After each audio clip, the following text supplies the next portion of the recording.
the business of our nation goes forward. These United States are confronted with an economic affliction of great proportions. We suffer from the longest and one of the worst sustained inflations in our national history.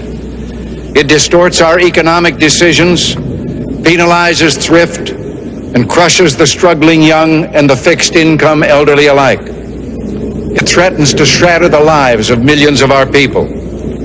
Idle industries have cast workers into unemployment, human misery, and personal indignity. Those who do work are denied a fair return for their labor by a tax system which penalizes successful achievement and keeps us from maintaining full productivity. But great as our tax burden is, it has not kept pace with public spending.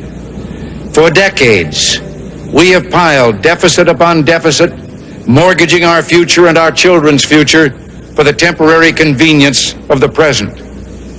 To continue this long trend is to guarantee tremendous social, cultural, political, and economic upheavals. You and I, as individuals, can, by borrowing, live beyond our means, but for only a limited period of time. Why then should we think that collectively, as a nation, we're not bound by that same limitation? We must act today in order to preserve tomorrow. And let there be no misunderstanding. We're going to begin to act beginning today.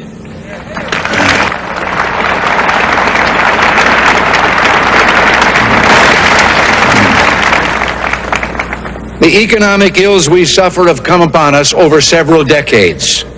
They will not go away in days, weeks, or months, but they will go away. They will go away because we, as Americans, have the capacity now, as we've had in the past, to do whatever needs to be done to preserve this last and greatest bastion of freedom. In this present crisis, government is not the solution to our problem. Government is the problem.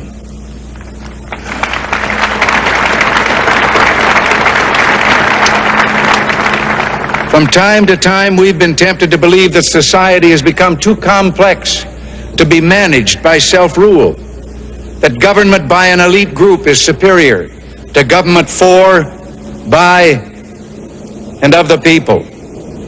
Well, if no one among us is capable of governing himself, then who among us has the capacity to govern someone else? All of us together, in and out of government, must bear the burden. The solutions we seek must be equitable, with no one group singled out to pay a higher price. We hear much of special interest groups. Well, our concern must be for a special interest group that has been too long neglected. It knows no sectional boundaries or ethnic and racial divisions, and it crosses political party lines.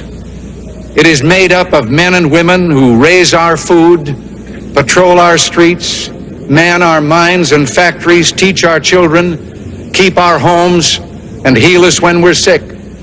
Professionals, industrialists, shopkeepers, clerks, cabbies, and truck drivers. They are, in short, we the people. This breed called Americans.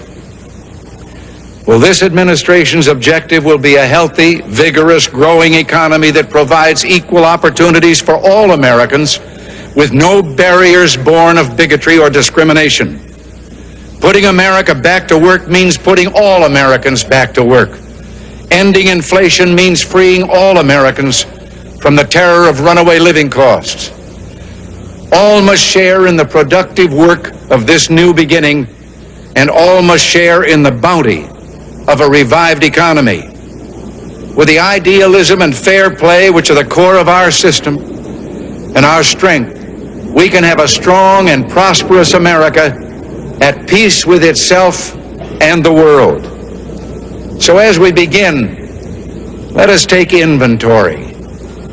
We are a nation that has a government, not the other way around. And this makes us special among the nations of the earth. Our government has no power except that granted it by the people. It is time to check and reverse the growth of government, which shows signs of having grown beyond the consent of the governed.